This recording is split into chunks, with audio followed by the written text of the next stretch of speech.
نگاه آرامش زندگیم نگام کن صدای تو لالای بچگیم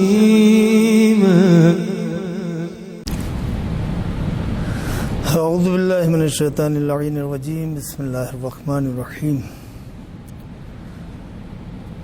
کربلا کے حوالے سے چند اشعار پیش خدمت ہیں، ملاحظہ فرمائیں۔ کربلا کیا ہے اور وفا کیا ہے،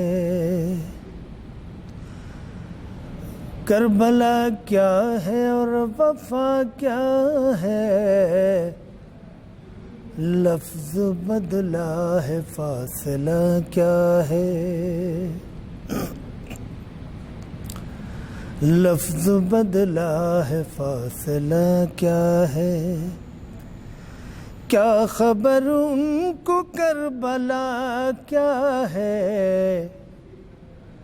جو نہیں جانتے وفا کیا ہے، پہلے جاؤ وفا شعار بنو، پہلے جاؤ وفا شعار بنو، پھر یہ سمجھو کہ کربلا کیا ہے، پھر یہ سمجھو کہ کربلا کیا ہے، شمع بجھنے سے بھی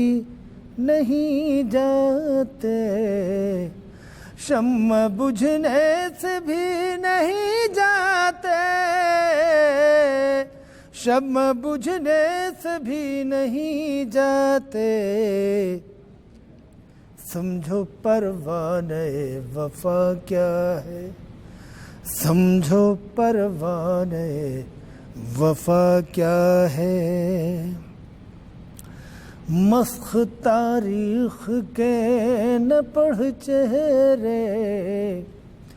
مسخ تاریخ کے نہ پڑھ چہرے، مسخ تاریخ کے نہ پڑھ چہرے، آئینہ دیکھ بولتا کیا ہے، آئینہ دیکھ بولتا کیا ہے، پھول تو سب مسل چکے تھے عدو، پھول تو سب مسل چکے تھے عدو، پھول تو سب مسل چکے تھے عدو،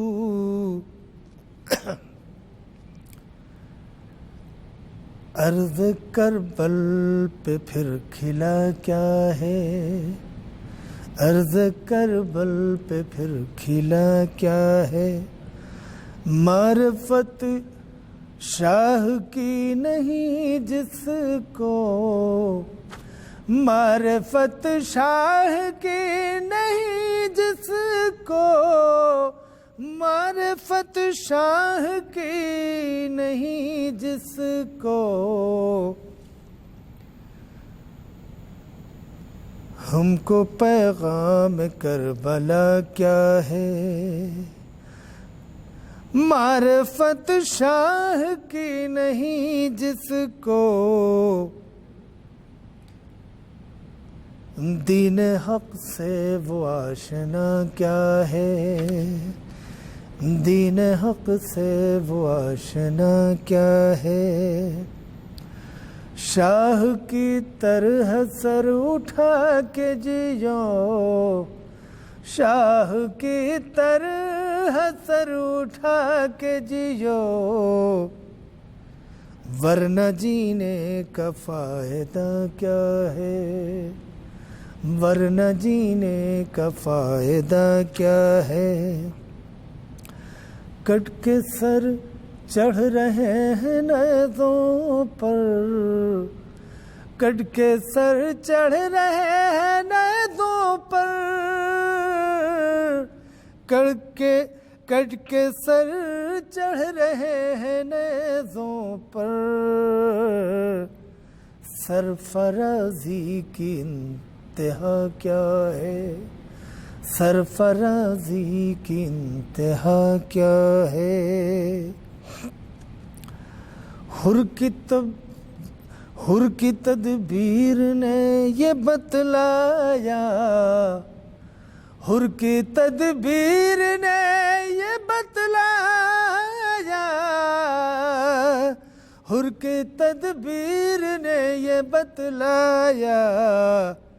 مر کے جینے کا فیصلہ کیا، مر کے جینے کا فلسفہ کیا ہے، مر کے جینے کا فلسفہ کیا ہے۔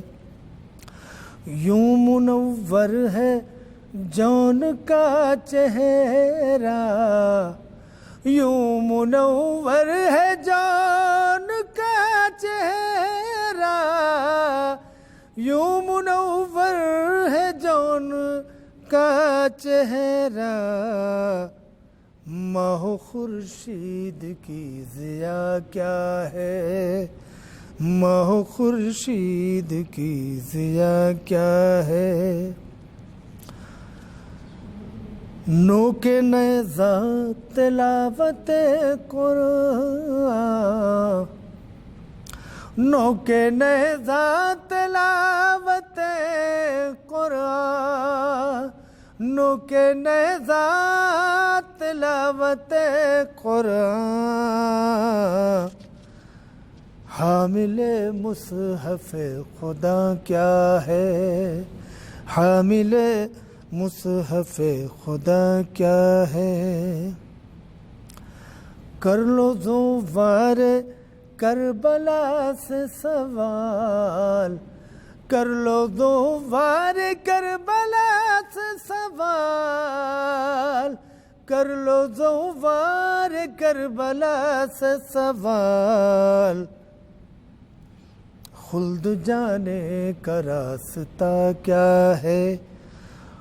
خلد جانے کا راستہ کیا ہے۔ دل سے دل عسکری ملے نہ گر، دل سے دل عسکری ملے نہ گر، دوستی کا مظاہرہ کیا ہے، دوستی کا مظاہرہ کیا ہے۔ لا حول ولا قوة إلا بالله العلي العظيم. أعوذ بالله من الشيطان اللعين الرجيم. بسم الله الرحمن الرحيم. الحمد لله رب العالمين، والصلاة والسلام والتحية والإكرام على النبي الأمي المكي المدني القرشي الهاشمي الأبتهي الرسول المسدد والمحمود الأحمد والمصطفى الأمجد بالقاسم محمد وعلى آله الطيبين الطاهرين المعصومين المظلومين، لا سيما بقية الله الأعظم في الأراضين، ولعنة الله على أعدائهم أجمعين من ليلنا هذا إلى قيام يوم الدين. أما بعد، فقد قال الله الحكيم في كتابه الكريم: بسم الله الرحمن الرحيم. الذين يسارعون في الخيرات وهم لها سابقون. پروردگار عالم اپنی کتاب حکیم میں مومنین کی خصوصیت کو بیان کر رہا ہے۔ سورہ مومنون میں جہاں پروردگار نے مومنین کے کچھ صفات کا، کچھ خصوصیتوں کا تذکرہ کیا ہے، وہیں اس بات کی طرف بھی اشارہ کیا ہے کہ ان کی شان یہ ہے الذین یسارعون فی الخیرات، یہ وہ لوگ ہیں جو نیکیوں میں تیز گام ہیں، تیزی کے ساتھ آگے بڑھتے ہیں۔ اگر انہیں کسی نیک کام کرنے کا موقع فراہم ہوتا ہے تو انتظار نہیں کرتے، تاخیر نہیں کرتے، بلکہ تیزی کے ساتھ اسے انجام دینے کی کوشش کرتے ہیں۔ وَهُمْ لَهَا سَابِقُونَ، اور اس نیک کام میں آگے بڑھ جانے میں ایک دوسرے سے سبقت لے جانا چاہتے ہیں۔ دنیا میں مال پرستی، ثروت اندوزی، مقام و منصب کی دوڑ ہے کہ جہاں پر انسان زیادہ سے زیادہ مال جمع کرنا چاہتا ہے، زیادہ سے زیادہ ثروت حاصل کرنا چاہتا ہے، بڑے سے بڑے منصب پر فائز ہونا چاہتا ہے۔ آپ اگر دیکھیں تو نظر آئے گا کہ ایک دوڑ لگی ہوئی ہے، دنیا کو زیادہ سے زیادہ حاصل کیا جائے، مال زیادہ سے زیادہ حاصل کیا جائے، مقام بڑے سے بڑے مقام پر پہنچا جائے۔ لیکن جو مومنین ہیں ان کی شان یہ نہیں ہے، وہ دنیا کے سلسلے سے مادی چیزوں کے لیے ایک دوسرے سے سبقت ایک دوسرے سے نہیں کرنا چاہتے، ان کی دوڑ مادیات میں نہیں ہے۔ الذین یسارعون فی الخیرات، وہ نیک کاموں میں تیزی کے ساتھ آگے بڑھتے ہیں۔ وہم لہا سابقون، اور ایک دوسرے سے جو سبقت لے جانا چاہتے ہیں وہ نیک کاموں میں سبقت لے کے آگے بڑھ جانا چاہتے ہیں۔ اب ایک منزل ہے کہ الذین یسارعون فی الخیرات، پروردگار نے کہا یہ وہ لوگ ہیں سورہ مومنون میں کہ صاحب ایمان افراد کی شان یہ ہے کہ جو نیک کاموں میں سبقت لے جانا چاہتے ہیں، تیز گام ہیں، یسارعون فی الخیرات، نیک کاموں میں آگے بڑھ جانا چاہتے ہیں۔ اب یہاں پر ایک سوال یہ پیدا ہوتا ہے کہ یہاں پر خیر سے مراد کیا ہے، خیر کسے کہا جاتا ہے؟ تو خیر کے سلسلے سے الگ الگ انداز سے علماء نے اس کی وضاحت کی ہے۔ مفردات راغب میں اس بات کو بیان کرنے کی کوشش کی ہے راغب اصفہانی نے کہ خیر وہ ہے کہ جہاں پر انسان کسی اچھی چیز کی طرف اپنے وجود کے اندر میلان پیدا کرے، یا ابن سینا نے بیان کیا کہ خیر وہ ہے کہ جہاں پر انسان اپنے آپ کو ایک کمال کی منزل تک پہنچانا چاہے۔ اور علامہ طباطبائی نے اس کی طرف اشارہ کیا کہ یہاں پر خیر سے مراد جو لب و لہجہ ہے آیت کا وہ بتا رہا ہے، اور جس انداز سے یہ آیت سورہ مومنون میں ہے، یہاں پر پروردگار بتانا یہ چاہتا ہے کہ خیر وہ خیر نہیں ہے جسے تم اس دنیا میں اپنے لیے سمجھتے ہو کہ یہ اچھی چیز ہے، یہ خیر ہے۔ خیر در حقیقت معنویت کے اوپر ناظر ہے، اور یہاں پر پروردگار ایک معنوی طور پر کمال کے حصول کو پیش کر رہا ہے۔ اس کو خلاصے کے طور پر اگر کہا جائے، نچوڑ لب لباب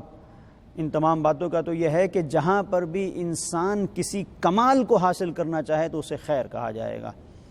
جہاں پر بھی انسان کے وجود کے اندر اگر کوئی نقص ہے تو اسے شر سے تعبیر کیا جا سکتا ہے۔ بہت آسان الفاظ میں، مثلا مثال کے طور پر ایک انسان ایسا ہے کہ جس کو اپنے بدن میں چربی کی شکایت ہے، اب اگر یہ زیادہ تر وہ چیزیں کھاتا ہے، ایسی غذائیں کہ جو چربی میں اضافے کا سبب ہیں، تیل، روغن، یہ ساری چیزیں، تو یہ وہ چیز ہے جسے شر سے تعبیر کیا جا سکتا ہے چونکہ نقص کا سبب ہے۔ ایک انسان شوگر کا پیشنٹ ہے، ڈائبٹک انسان ہے، ڈائبٹیز میں مبتلا ہے، اب اگر وہ شوگر کھا رہا ہے تو اسے شر کہا جائے گا۔ لیکن ایک انسان ایک ایسی غذا کھا رہا ہے کہ جو اس کی جسم کی نشو و نما کے لیے بہتر ہے تو اس کے لیے خیر ہے۔ تو خیر اور شر کے سلسلے سے ایک طولانی گفتگو ہے، لیکن ایک منزل یہ ہے کہ جہاں پر ہم خلاصے کے طور پر بیان کر سکتے ہیں کہ خیر ہر اس جگہ پر ہے جہاں انسان کمال کی منزل تک پہنچے، اور شر ہر اس جگہ ہے جہاں انسان نقص کی وادیوں میں قدم رکھے، کہ جہاں پر انسان کو کوئی نقص لازم آ رہا ہو۔ اب اس سے بہتر خیر کیا ہوگا کہ انسان کی ساری زندگی، ساری توانائیاں، ساری صلاحیتیں احقاق حق کے لیے ہوں، حق کی راہ پر ہوں۔ اب آپ دیکھیں کہ اگر کسی ایسے سماج اور کسی ایسے معاشرے کو دیکھنا ہے جہاں سب کے سب یسارعون فی الخیر کی منزل میں ہیں، ہر ایک وہ ہے کہ جو خیر کی طرف بڑھ رہا ہے، ہر ایک جو سبقت لے کے جانا چاہتا ہے وہ خیر کی منزل میں ہے، تو یہ وہ منزل ہے کہ جہاں پر احقاق حق کے لیے ایک پورا معاشرہ اٹھ رہا ہے، اور یہ 72 نفر پر مشتمل معاشرہ، کربلائی معاشرہ ہے، جو آواز دے رہا ہے کہ ہم ایسے سماج اور ایسے معاشرے میں جینے کے لیے تیار نہیں ہیں جہاں پر سب کچھ ہو رہا ہو، نمازیں ہوں، روزے ہوں، حج ہو، زکوٰۃ ہو، سب کچھ ہو، لیکن حق پر عمل نہیں ہو رہا ہو، باطل سے نہیں روکا جا رہا ہو۔ اور اسی لیے امام حسین علیہ السلام فرماتے ہیں الا ترون ان الحق لا يعمل به وان الباطل لا يتناهى عن ليرغب المؤمن في لقاء ربه حقا حقا فاني لا ارى موت الا سعادہ والحیات مع الظالمین الا برما۔ اب یہ منزل ہے، امام حسین علیہ السلام فرماتے ہیں کہ کیا تم نہیں دیکھتے کہ حق پر عمل نہیں ہو رہا ہے؟ کیا تم نہیں دیکھتے کہ باطل سے نہیں روکا جا رہا ہے؟ کہ ایسی صورت میں جب حق پر عمل نہ ہو رہا ہو، باطل سے نہ روکا جا رہا ہو، فإنی لا اری الموت الا سعادہ، اب ایسی صورت میں حسین موت کو اپنے لیے کامیابی سمجھتا ہے۔ اب یہ موت باعث خیر ہے، اس لیے کہ اگر کہیں احقاق حق نہ کر سکے انسان تو اس کا مر جانا بہتر ہے۔ امام حسین علیہ السلام نے اس چیز کو بیان کیا ہے، فإنی لا اری الموت الا سعادہ والحیات مع الظالمین الا برما، اور وہ زندگی جو ظالمین کے زیر سایہ انسان گزارنے پر مجبور ہو جائے، حسین کہتے ہیں کہ ذلت و عار ہے۔ حسین اس زندگی کو اپنے لیے باعث ننگ سمجھتے ہیں، باعث عار سمجھتے ہیں، اور جو حسین کے 7 افراد ہیں ان کا مزاج بھی یہی ہے، ان کی سوچ بھی یہی ہے۔ قرآن کریم نے جہاں پر اس خیر کو پیش کیا ہے، الذین یسارعون فی الخیرات، جو منزل ہے کہ نیکی کی طرف آگے بڑھنے والے، تو آپ دیکھیں کہ پورا جو سماج ہے، خاص طور پر جو اصحاب امام حسینی علیہ السلام ہیں، امام حسین علیہ السلام کے جو اصحاب ہیں، ان کا جو ہم و غم ہے، ان کی جو فکر ہے، ان کی جو سوچ ہے، وہ یہ کہ خیر کی طرف آگے بڑھا جائے۔ اور اس خیر کی طرف آگے بڑھنے میں سب سے بنیادی نقطہ یہ ہے کہ اس راہ پر گامزن ہوا جائے جسے راہ حق کہا جاتا ہے، جسے راہ حقانیت کہا جاتا ہے۔ تو اصحاب حسینی کی پہلی خصوصیت یہ ہے کہ یہ خیر کی طرف تیزی سے آگے بڑھ جانے والے ہیں، تیز گام ہیں خیر کی طرف، سبقت لے جانے والے ہیں، اچھائیوں کی طرف بڑھنے والے ہیں۔ اور اس کا جو سب سے بڑا مظہر ہے کہ کس طرح سے انسان خیر کی طرف آگے بڑھے گا، وہ منزل یہ ہے کہ انسان اگر راہ حق کو تلاش کر رہا ہے اور حق کے اوپر رہتے ہوئے آگے بڑھ رہا ہے، اپنی زندگی کو آگے گزار رہا ہے، تو سب سے بہتر انسان کی زندگی میں خیر کی طرف بڑھنے کا مصداق یہی ہے کہ انسان حق کے اوپر رہے، حق کے لیے جیے، حق کے لیے لڑے، حق کے لیے مرے، حق پر مر جائے۔ اور یہ جو حق پر مر جانا ہے اسے ہی شہادت کہا جاتا ہے۔ اور یہ شہادت وہ منزل ہے کہ انسان ظاہری طور پر مر جاتا ہے لیکن ہمیشہ ہمیشہ کے لیے وہ زندہ ہو جاتا ہے۔ وَلَا تَحْسَبَنَّ الَّذِينَ قُتِلُوا فِي سَبِيلِ اللَّهِ أَمْوَاتًا بَلْ أَحْيَاءٌ عِندَ رَبِّهِمْ يُرْزَقُونَ۔ قرآن کریم کی آیت بتا رہی ہے کہ ہرگز ہرگز گمان نہ کرنا کہ جن لوگوں نے راہ خدا میں اپنی جانوں کو دے دیا، اپنی جانوں کے نذرانوں کو پیش کر دیا، وہ مردہ ہیں، ہرگز گمان نہ کرنا بلکہ وہ زندہ ہیں۔ وَعِندَ رَبِّهِمْ يُرْزَقُونَ، اور اپنے رب کی طرف سے رزق پا رہے ہیں۔ یہ رزق پروردگار اس لیے دے رہا ہے کہ تم راہ حقانیت پر چلے تھے، حق کی راہ میں تم نے قربانی دے دی تھی، اپنی جان سے گزر گئے تھے، اب تمہاری جان کو اس دنیا سے گزر جانے کے باوجود بھی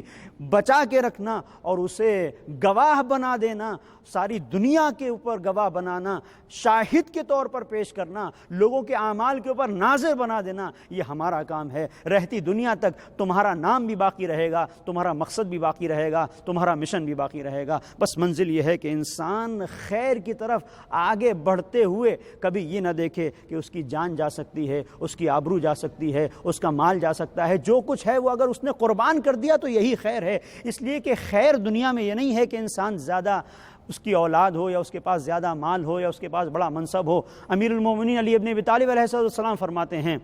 کہ لیس الخیر ان یکثر مالک و اولادک، خیر یہ نہیں ہے کہ تمہارے پاس مال زیادہ ہو یا تمہارے پاس اولاد زیادہ ہو، ولکن الخیر ان یکثر علمک، خیر یہ ہے کہ تمہارا علم زیادہ ہو۔ خیر یہ ہے کہ جب دنیا والے تمہیں دیکھیں تو دیکھ کر اس بات کا اظہار کریں کہ انسان بندہ پروردگار ہے۔ اگر کہیں پر تمہارے لیے جو چیز باعث افتخار ہو وہ یہ ہو کہ تمہیں یہ کہا جائے کہ یہ بندہ پروردگار ہے تو یہ خیر ہے۔ یہ کہا جانا کہ اس کے پاس مال دنیا میں اتنا ہے یہ خیر نہیں ہے، اس اس کے پاس اتنی اولاد ہے یہ خیر نہیں ہے، اس کے پاس یہ بڑا منصب ہے، یہ بڑا مقام ہے، یہ خیر نہیں ہے۔ خیر یہ ہے کہ مقام و منصب ہے تو اس نے کس راہ میں سے استعمال کیا ہے، اگر اس کے پاس مال ہے تو اس نے مال کو کس راہ میں خرچ کیا ہے۔ اور امام حسین علیہ السلام کے جو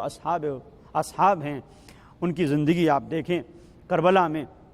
امام حسین علیہ السلام نے اپنے ان اصحاب کی کس طرح سے تربیت کی کہ جو سوچ کا انداز امام حسین کا ہے، جو فکر امام حسین کی ہے وہی فکر اصحاب امام حسینی کی ہے، وہی انداز اصحاب امام حسین کا ہے۔ اگر سرعت کو دیکھیں اور تیزی سے آگے بڑھنے کو دیکھیں جسے اس آیت میں بیان کیا گیا ہے الذین یسارعون فی الخیرات، تو سرعت کے سلسلے سے قرآن کریم میں 3 مقامات ملتے ہیں، 3 طرح سے قرآن کریم نے سرعت کو پیش کیا ہے کہ جہاں پر لوگ آگے بڑھتے ہیں۔ ایک منزل یہ ہے الذین یسارعون فی الکفر، کچھ وہ لوگ ہیں جو کفر کی طرف تیزی سے آگے بڑھ رہے ہیں۔ پھر ایک منزل یہ ہے الذین یسارعون فی الاسم والعدوان، کچھ وہ لوگ ہیں جو گناہوں کی طرف تیزی سے بڑھ رہے ہیں۔ اور تیسری منزل یہ ہے الذین یسارعون فی الخیرات، تیسری منزل یہ ہے کہ یہ خیر کی طرف، نیکی کی طرف بڑھ رہے ہیں۔ اب آپ دیکھیں کہ کفر کی طرف تیزی سے بڑھنا عبید اللہ ابن جہش ہیں، اور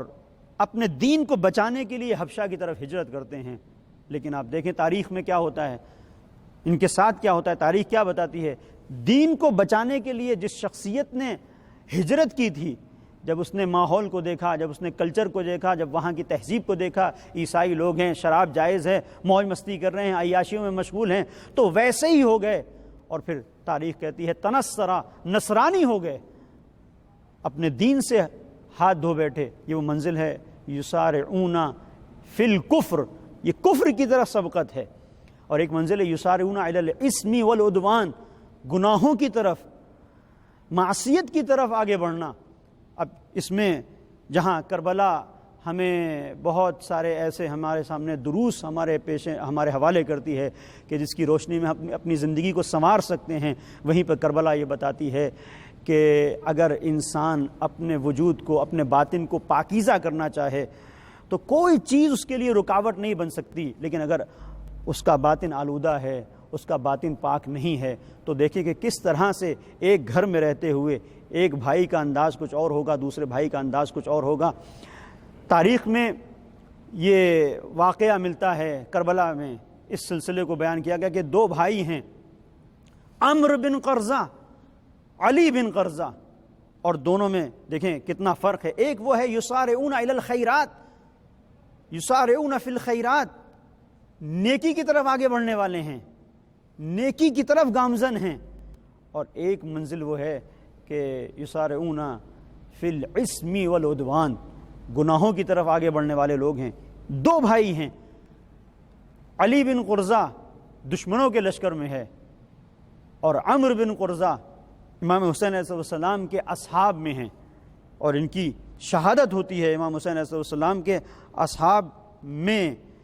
ان کا شمار ہوتا ہے، کربلا میں شہید ہوتے ہیں۔ جب یہ شہید ہو جاتے ہیں تو علی بن قرظہ جو دشمن کے لشکر میں ہے وہ آواز دیتا ہے کہ حسین ذللت اخی، تم نے میرے بھائی کو ذلیل کیا۔ امام حسین علیہ السلام فرماتے ہیں کہ نہیں،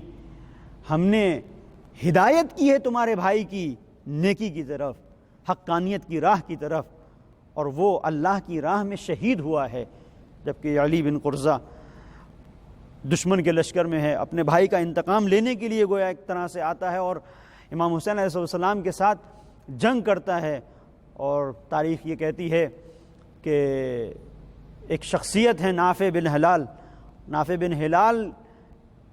کے ذریعے واصل جہنم ہوتا ہے۔ اب 2 بھائی ہیں، ایک گھر کے پروردہ ہیں، ایک تربیت ہے، ایک ہی طرح سے کھانا پینا ہے، اٹھنا بیٹھنا ہے، لیکن ایک بھائی دشمن کے لشکر میں ہے، ایک امام حسین علیہ السلام کے ساتھ میں ہے۔ یعنی اس کا مطلب یہ ہے کہ جگہ، مقام اور جس ماحول میں انسان رہ رہا ہے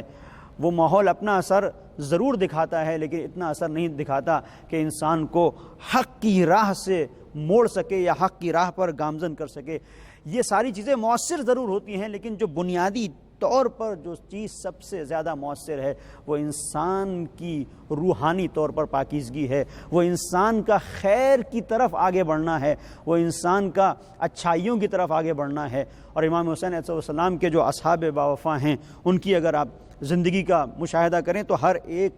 خیر کی طرف آگے بڑھتا ہوا نظر آئے گا، اور اس میں مختلف ایسے آپ کو نمونے مل جائیں گے کہ جنہوں نے خیر کی راہ میں نہ صرف آگے بڑھ کر ایک مثال پیش کی ہے بلکہ شہادت کی منزلوں میں، قتال کی منزل میں یسارعون فی القتل، یسارعون فی القتال، قتال کی راہ میں بھی وہ آگے بڑھنا چاہتے تھے، سرعت کے ساتھ میں، تیزی کے ساتھ میں ان کا ایک مسابقہ تھا اپنے دوسرے بھائیوں کے ساتھ میں کہ ہم سب سے پہلے حسین پر شہید ہو جانا چاہتے ہیں۔ اور اسی سلسلے سے امام حسین علیہ السلام کے سلسلے میں امام حسین علیہ السلام کے بارے میں ملتا ہے کہ جناب مسلم کے جو فرزند ہیں، خاص طور پر اولاد عقیل کے سلسلے سے ملتا ہے کہ یہ وہ شخصیتیں ہیں کہ جو سب سے پہلے کربلا میں امام حسین علیہ السلام کے اوپر جنہوں نے اپنی قربانی دی ہے ان میں اولاد عقیل ہیں، کہ جب امام حسین علیہ السلام فرماتے ہیں اولاد عقیل کو جمع کر کے کہ تمہارے لیے وَحَسْبُكُمْ صَاحِبُكُمْ، تمہارے لیے عقیل کی شہادت بہت ہے، جاؤ۔ صرف ایک منزل یہ نہیں ہے کہ شب عاشور مولا نے سب کو جانے کے لیے کہا ہے اور چراغ کی لو کو گل کر دیا ہے، چراغ کو بجھانے کے بعد کہا ہو کہ چلے جاؤ، نہیں، ایک اور مقام بھی ملتا ہے، اور متعدد ایسے مقامات ملتے ہیں تاریخ میں کہ امام حسین علیہ السلام فرما رہے ہیں کہ تم جاؤ، لیکن لوگ جانے کے لیے تیار نہیں ہیں۔ اور یہ وہ منزل ہے کہ جب حق کو سمجھ لیتے ہیں، جب خیر کو سمجھ لیتے ہیں تو اس سے پیچھے ہٹنے کے لیے تیار نہیں ہوتے کہ ہم حق کو سمجھ چکے ہیں، ہم خیر کو سمجھ چکے ہیں، ہمیں پتہ ہے کہ خیر دنیا اور آخرت ہمیں اس وقت ملے گا جب ہم اپنی جان کا نذرانہ آپ کی خدمت میں پیش کر دیں گے۔ تو اولاد عقیل ہیں اور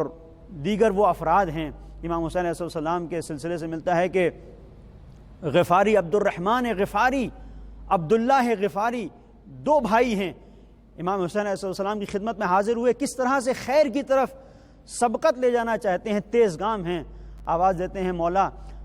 نحب ان نقتل، ہم چاہتے ہیں کہ ہم آپ کی راہ میں شہید ہوں، ہم چاہتے ہیں کہ آپ ہماری شہادت کو دیکھیں۔ امام حسین علیہ السلام سے مطالبہ یہ نہیں ہے کہ جب ہم زخموں سے چور ہو کر گرنے لگیں تو آپ ہماری مدد کے لیے آ جائیے گا، جیسے حبیب کا سر آپ کے زانوں پر ہے اس طرح سے ہمارا سر بھی ہو، نہیں، یہ خواہش نہیں ہے۔ خواہش یہ ہے کہ مولا جب ہم زخم ہم پر لگ رہے ہوں، جب ہمارے بدن تیروں سے زخمی ہوں، جب تلواروں کی چوٹ ہم پر پہنچ رہی ہو تو مولا آپ بس ہمیں دیکھ رہے ہوں۔ اور مولا نے اس سلسلے سے یہ اہتمام کیا کہ مولا نے کہا کہ ہاں ٹھیک ہے، جاؤ تمہاری جنگ کو میں دیکھوں گا۔ اور تاریخ یہ کہتی ہے کہ مولا ایک بلندی پر گئے ہیں اور ان دو بھائیوں کی جنگ کو دیکھا ہے مولا نے کہ جو خیر کی طرف آگے بڑھ رہے تھے، خیر کی طرف تیزی سے نہ صرف آگے بڑھ رہے تھے بلکہ بتا رہے تھے کہ اگر تم نے خیر کو سمجھ لیا ہے، اگر تم نے سمجھ لیا ہے کہ اچھائی کہاں پر ہے تو اس کی طرف آگے بڑھو اور لوگوں کو دعوت دو کہ کس طرح سے ہم نے امام کی اگر معرفت پیدا کر لی ہے تو معرفت کا تقاضا یہ ہے کہ جب تک ہمارا خون امام کے خون میں نہ مل جائے ہمیں سکون نہیں ملے گا، ہمیں چین نہیں ملے گا۔ امام علیہ السلام نے ایک بلندی سے مشاہدہ کیا ہے ان کے قتال کا، ان کی جنگ کا، اور صرف ان کا مطالبہ یہ تھا کہ مولا ہم آپ کے اوپر قربان ہونا چاہتے ہیں۔ اولاد عقیل، جب اولاد عقیل سے کہا ہے کہ تم چلے جاؤ تو ان کا جو جواب ہے وہ یہی ہے کہ مولا ہم ہرگز ایسا نہیں ہو سکتا ہے کہ آپ سے الگ ہو جائیں، مفارقت اختیار کر لیں، ایسا نہیں ہو سکتا ہے، ہماری آخری منزل ہی یہی ہے، ہماری آرزو یہی ہے کہ آپ پر قربان ہو جائیں۔ یہ اصحاب حسینی جو حریت فکر کی منزل پر تھے، جو مکمل آزاد تھے، تو اس مقام پر تھے کہ نہ کوئی کسی طرح کی کوئی غلامی تھی، نہ شہوتوں کی، نہ خواہشات نفسانی کی، نہ دنیا کی۔ مکمل جب آزاد انسان ہوتا ہے، جب مکمل حر ہوتا ہے تو اس منزل پر پہنچتا ہے کہ اسے کسی بھی چیز کی فکر نہیں ہوتی۔ اب اس منزل پر ایک آخری بات کو کہہ کر اپنی زحمت کو تمام کروں گا، وہ یہ ہے کہ انسان کا کمال یہ ہے، خیر کی طرف انسان اگر آگے بڑھ رہا ہے تو اس کے لیے ایک خیر کی کیفیت یہ ہے کہ انسان اس دنیا کے لیے اپنے آپ کو نہ بیچے، اس دنیا کے لیے اپنے آپ کو نہ بیچ کر بہشت کا سودا کرے، اور یہ ایک آزاد انسان کی پہچان ہے، ایک حریت فکر رکھنے والے انسان کی پہچان ہے۔ ایسے امیر المومنین علی ابن ابی طالب علیہ السلام نے بیان کیا الا حر یدعو هذه اللماض لأهلها لأن ليس لأنفسكم ثمن الا الجنہ فلا تبيعوها الا بها.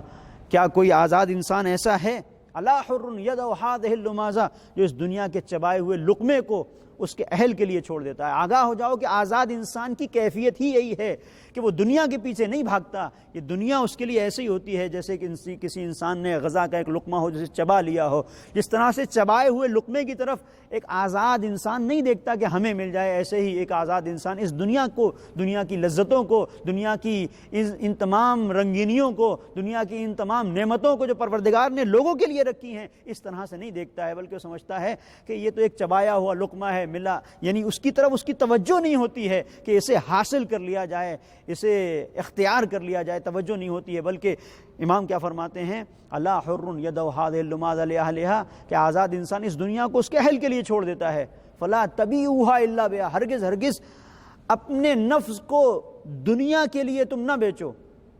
الا حر یدعو هذه اللماض لأهلها لأن ليس لأنفسكم ثمن الا الجنہ اس لیے کہ تمہارے نفسوں کی کوئی قیمت نہیں ہے سوائے بہشت کے. فلا تبیعوها الا بها تو اگر اپنے نفس کو کہیں پر بیچنے کے مرحلے میں آؤ تو اس نفس کا سودا بہشت کے علاوہ نہ کرو. اگر اس نفس کو بیچو تو دنیا کے لیے نہ بیچو، بہشت کا سودا کرو، بہشت کے لیے بیچو. تمہارے نفسوں کی قیمت جنت کے علاوہ نہیں ہے. اب ایک منزل یہ ہے کہ ایک آزاد انسان کون ہے جو جنت کے لیے اپنے نفس کو بیچ دے، وہ آزاد ہے. لیکن کتنے آزاد تھے، کتنا خیر کی طرف گامزن تھے وہ افراد کہ امام حسین علیہ السلام فرما رہے ہیں کہ اگر تم بہشت چاہتے ہو تو دیکھو یہ حجابات کو ہٹانے کے بعد آپ نے شب عاشور بتایا ہے کہ حبیب تمہارا مقام یہ ہوگا، زہیرقین تمہاری منزل یہ ہوگی، بریر تمہاری منزل یہ ہوگی. ہر ایک کی منزل کو بتایا ہے کہ اگر تم اپنے نفسوں کو بہشت کے لیے بیچنا چاہتے ہو تو یہ بہشت کی ضمانت حسین لے رہا ہے. اور پھر یہ امام سجاد علیہ السلام کے جملے ہیں کہ آپ فرماتے ہیں کہ میں نے دیکھا امام حسین علیہ السلام نے حمد و ثناء الہی کے بعد کس طرح سے اپنے جانثاروں کو جمع کرنے کے بعد کیا کہا. فرماتے ہیں قد غشی علیکم اللیل رات کی تاریکی تمہاری طرف بڑھ رہی ہے، فاتخذوہ جملا اسے اپنی سپر بنا لو. لیس علیکم منی زمام میرے اوپر تمہاری کوئی زمام نہیں ہے، کسی بھی طرح سے کوئی ذمہ داری عائد نہیں ہوتی ہے. لیس علیکم منی زمام انتم فی حل تم سب کے سب آزاد ہو، چلے جاؤ یہاں سے چلے جاؤ. حسین کے لیے یہ آئے ہیں اور حسین کا سر انہیں چاہیے ہے، حسین کی جان کے پیاسے ہیں،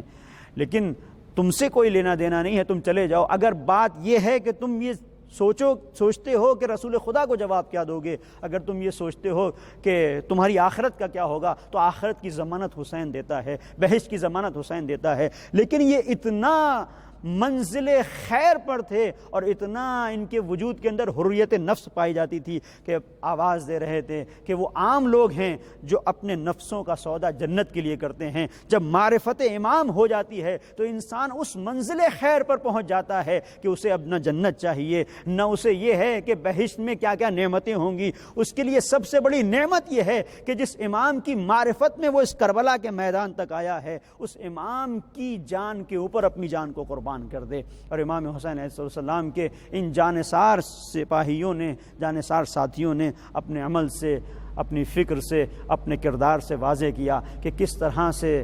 وہ خیر کی طرف دعوت دینے والے ہیں، نہ صرف خیر کی طرف بڑھنے والے، خیر کی طرف دعوت دینے والے. بس میں نے آپ کی زحمت کو ختم کیا. خیر کی طرف جہاں بہت سارے اصحاب نے دعوت دی ہے اپنے مختلف شہادت کے انداز میں، جو ہر ایک کا دوسرے سے مختلف ہے انداز شہادت، وہیں پر ایک منزل یہ ہے کہ سرعت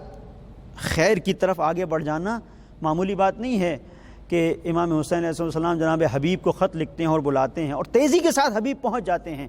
اس لیے کہ آپ کو تاریخ میں ملے گا ترمہ جیسی شخصیت جو اصحاب امیر المومنین میں ہیں، کوفے کے باہر ملاقات ہوتی ہے امام حسین علیہ السلام سے اور امام کربلا میں آنے کی دعوت دیتے ہیں. سمجھتے بھی ہیں کہ امام حق پر ہیں، امام کی معرفت بھی ہے، سب کچھ ہے، لیکن اس کے بعد کیا کہتے ہیں کہ مولا آپ میرے ساتھ چلیے، 30,000 آپ کے ساتھ سپاہی لڑنے کے لیے تیار ہیں، 30,000 جانثار موجود ہیں، یمن کے پہاڑوں میں آ جائیے. مولا کہتے ہیں نہیں، مجھے کربلا پہنچنا ہے، میں نے وعدہ کیا ہے، اس وعدے کو نبھانا ہے. اور اس کی دعوت جب دیتے لیتے ہیں تو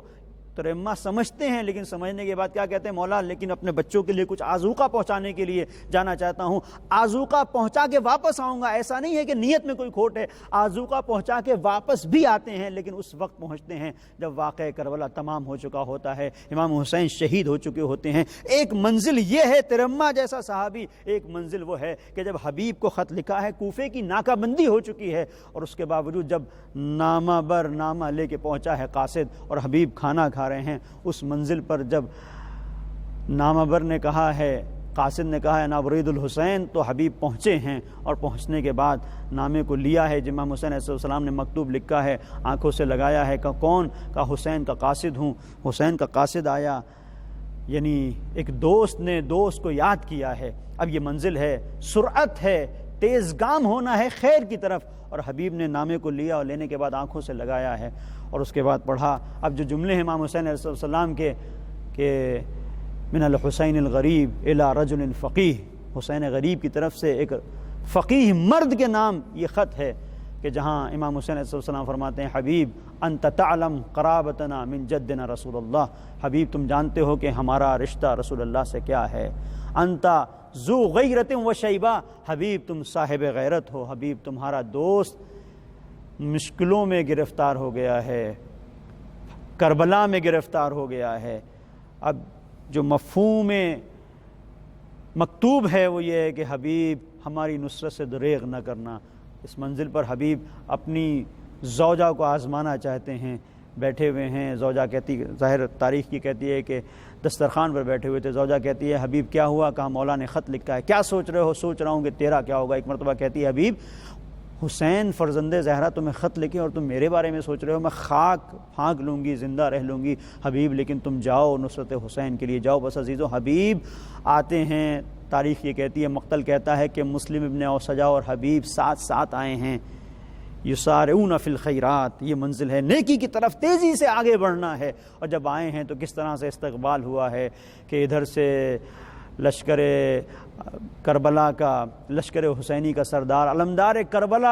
آگے بڑھ رہا ہے استقبال کے لیے، جناب علی اکبر آگے بڑھے ہیں۔ یقیناً امام حسین علیہ السلام نے کہا ہوگا کہ جاؤ میرے جانثاروں، جاؤ میرا بچپن کا ساتھی آ رہا ہے۔ اور اس منزل پر دشت کربلا میں جہاں جب حبیب پہنچے ہیں تو ایک شور سا پیدا ہوا ہے، تو ایک بہن تھی جس کا دل تڑپ گیا، کہ جس نے حبیب کو جب خط لکھنے کی بات تھی تو یہی کہا تھا نا کہ کبھی ہولی کا لشکر آتا ہے، کبھی شمر کا لشکر آتا ہے، اے میرے ماں جائے کیا کوئی ایسا نہیں ہے کہ جسے آپ بلائیں تو وہ بھی آ جائے۔ اور حبیب کو جب خط لکھا ہے امام حسین علیہ السلام نے، اب حبیب پہنچ گئے ہیں اس منزل پر۔ جب کربلا میں ایک گہما گہمی کی کیفیت پیدا ہوئی ہے دشت کربلا میں، غربت کے عالم میں، تو ایک بہن تھی کہ جس کا دل تڑپ رہا تھا کہ نہ جانے کون آیا ہے۔ فضہ نے آ کے آواز دی، اے شہزادی مبارک ہو، حبیب آئے ہیں، حسین کے بچپن کا ساتھی آیا ہے۔ ایک مرتبہ کیا کہا، اے فضہ حبیب کو میرا سلام کہنا۔ اب مقتل کیا کہتا ہے کہ وہ منزل ہے کہ جب فضہ آئی ہیں، اے حبیب زہ نصیب، شہزادی تمہیں سلام کہتی ہے۔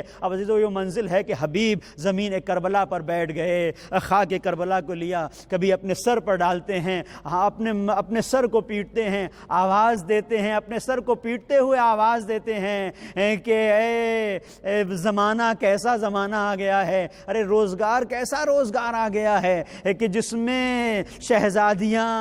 شہزادیاں ہم جیسے غلاموں کو سلام کہہ رہی ہیں۔ اے حبیب تم پر سلام کہا شہزادی نے، تم کربلا پہنچ گئے، تم نے حق